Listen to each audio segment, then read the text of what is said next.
This is Sybert signing into Kane's Wrath on the map Threshold 19, which has this big, gigantic threshold feature there in the northern part of the map. And, ooh, going for a Shadow Team rush? Question mark? We'll see. Playing the yellow nod, playing in the top right-hand corner, this is Bartjones. Meanwhile, on the other side of the map, playing the cyan, playing the GDI, it is Futurama.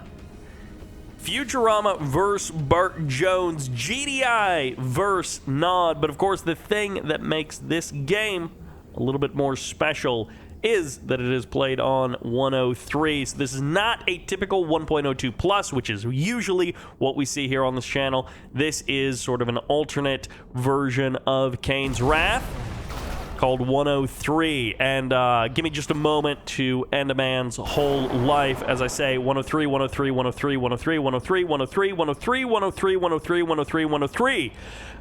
Because for those of you playing the drinking game, I apologize to your fatherless children and to your widows.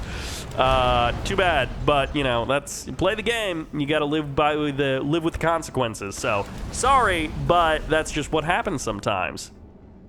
So those of you who are not playing the take a shot every time Sybert says 103 drinking game, welcome to the rest of the match, because Bartjones goes for this Shadow Team rush. And I'll say, this might be the first legitimately successful Shadow Team rush in like the last 5 years.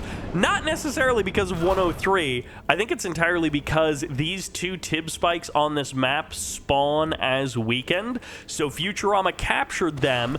And yeah, killing the extra power plants is definitely nice. Getting the kill on a couple of power plants is always nice against an early game GDI player.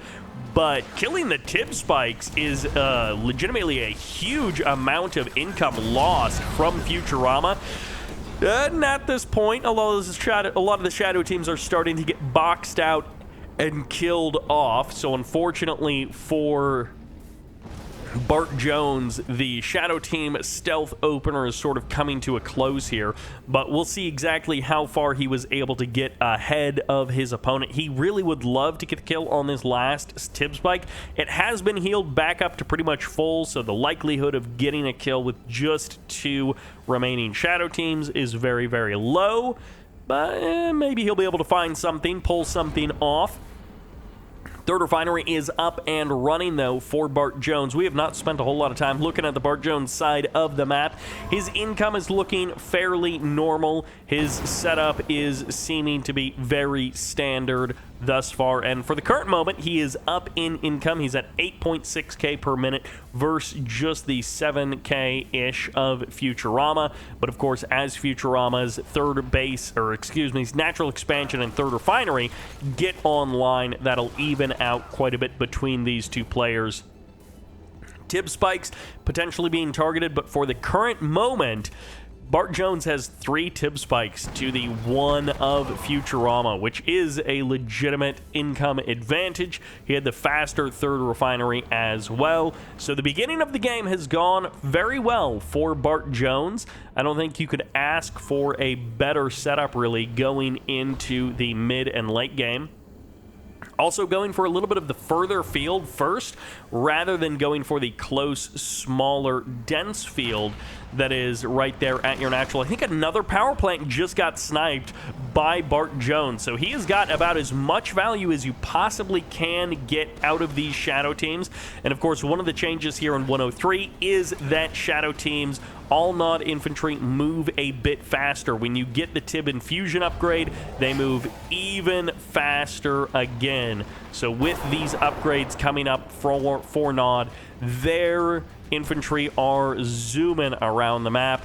They have the potential of just moving very, very quickly. With Tib and Fusion, I believe CGF said that they are faster now than GDI infantry. So out of the box, I believe GDI infantry are still faster, but with Tib and Fusion, now Nod infantry are faster than GDI infantry, which makes them quite a powerful, responsive tool. I mean, man spam was already good in Kane's Wrath, but 103 with the speed boost for Nod infantry makes Nod man spam that much stronger after you get the Tib and Fusion upgrade.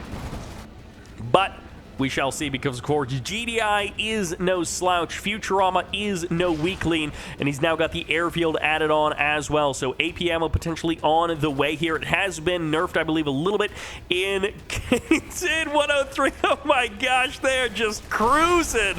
Every single one of them is a sprinter in this game, and they are here on the front line to tear apart these GDI forces. You take our Tiberium, we take your lives, as Bartjones sends the infantry army forward and just washes over the forces of Futurama. Okay, I don't know that I'd go that far. I don't know that you're ready to go all the way across the map, but Bartjones believes in the power of Nod infantry, and honestly, he believes in just donating a lot of this infantry away, getting very little for it. That was not a well-coordinated attack as he moved towards the base of his opponent.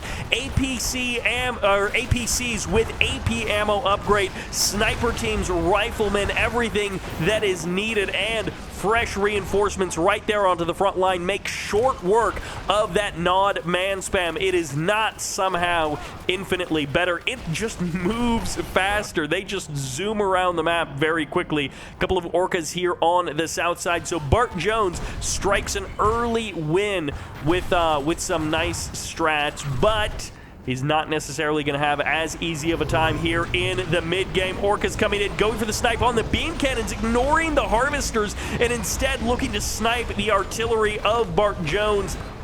Knock him down before the army actually shows up. A couple of mines will deploy here and will get a couple of kills on that APC Pred tank army. Orcas pushing forward, looking for the last places to drop their bombs or fire their missiles. Obelisk of Light holding the front line with the help of the beam cannons until the Avatar can arrive. And Futurama pushes forward. Some of the infantry will survive the fight, but the majority of Futurama's army gets annihilated there as Bartjones' defense holds strong here at what is his third base. Threshold 19 is one of those maps where you actually do take 3 bases. They're not necessarily full-size Tiberium fields. It seems like they are a little bit smaller, a little bit scrawnier than you would get in other maps, but you do have the big shared field in the south, and then this blue Tiberium, which is hotly contested depending on how the map works out. In this case, Futurama is going to be able to steal that. We saw a nice early game advantage for Bartjones. He still has a little bit of that, but as the game has gone on, what is that? A couple of Vertigo bombers looking for some kills. One of the Vertigo bombers does get taken out, though, unfortunately for Bartjones. At least he is going for the Vertigos. Cleans up a Harvester. Gets a blue Tiberium Harvester, so definitely nice to see. A couple of stealth tanks there as well. Anyways, back to the economy of Futurama versus Bartjones. It is shrunk.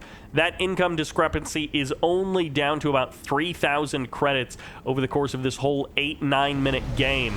So it's not all that incredible. They might actually get the chemical plant here before any major one-clicks, I think, were used. A couple of orcas could be going down. The tail gunner on the Vertigo actually being utilized here as Bartjones is looking to chase down Futurama's orcas, helping to get 2 secured orca kills. Infantry reinforcements being called in. A little bit of a surprise here, as that is not necessarily something that you normally combo with an orca strike, is infantry reinforcements, but in this case, that is what Futurama did, and actually is kind of working out here.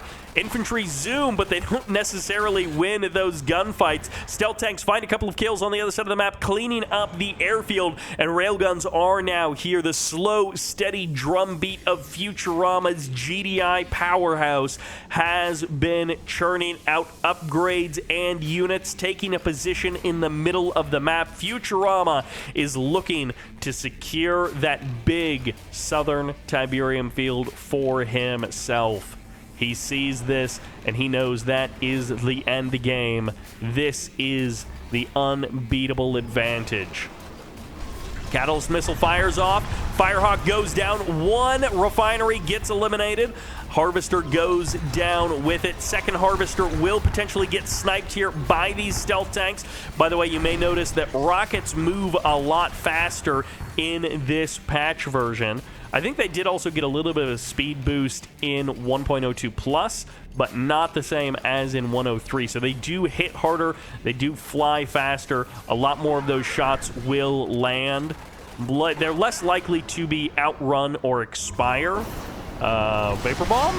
Vertigo Bomber's coming in, but the Firehawk was ready to go, and the Mine Drop or the Vapor Bomb gets annihilated before it can get dropped. Stealth tanks show back up. One of the stealth tanks goes down. The second stealth tank finds the perfect angle right there behind that refinery, deathly scared of being spotted. He will go for the kill. He gets the Firehawk before he gets eliminated. The last thing that stealth tank was able to do was kill off that Firehawk. Meanwhile, Bartjones has reformed his front line. He is pretty much out of cash, and he doesn't have a lot of Tiberium on his half of the map. Some of it has started to regrow back in his main base, so he does have that as a potential option, but he needs to make some damage happen. He needs to clear up the middle of this map. He's going to be pushing forward a combo of Reckoner and the Avatars, some of them with the dual beam upgrade as the Vertigos come in, and the Mammoth tanks go down. The front line doesn't fall easily for the GDI player. A couple of Predator tanks showing up on the north side, going for the backstab, trying to go for the flank to kill off these Spectres, but that alone won't work. The Redeemer falls. The infantry crush forward somehow. Futurama's infantry army breaks down the front door armor of this Nod player.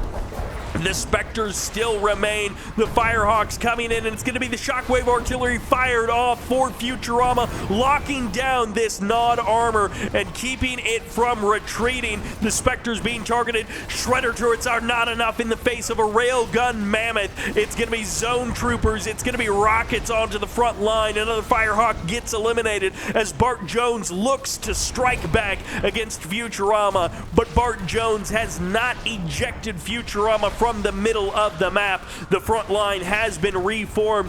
Bartjones is ready to go, but so is this Sonic emitter, and that'll push Bartjones back. That'll buy more time for Futurama as he looks to set up his second wave of defense. Another Juggernaut steps out onto the map.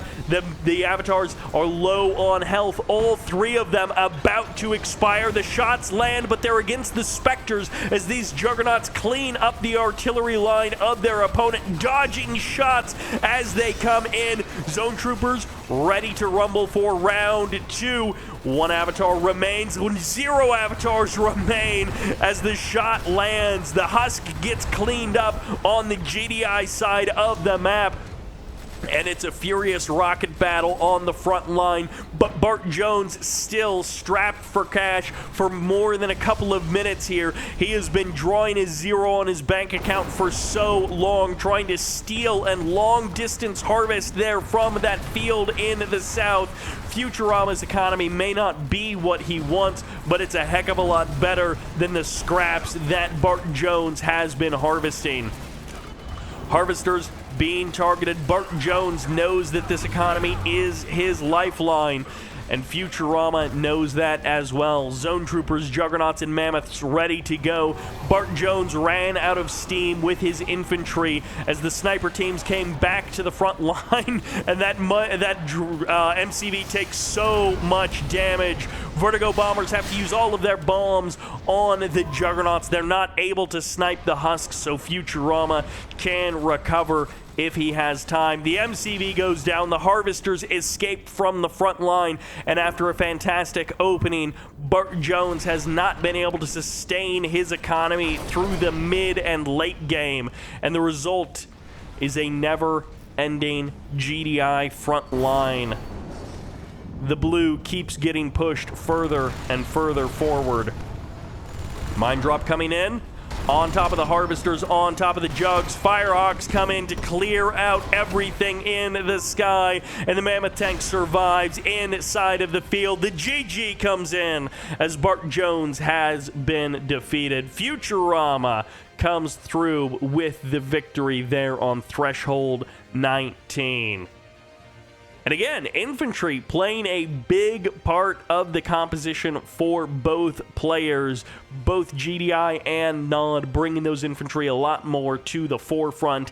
I mean, in the end, Juggernauts are still good, Spectre are still good. It's not a completely different version of the game, but it is certainly a patch for Kane's Wrath. And that will do it for this match. Thank you all very much for watching. I hope you enjoyed it. And this is Sybert signing out.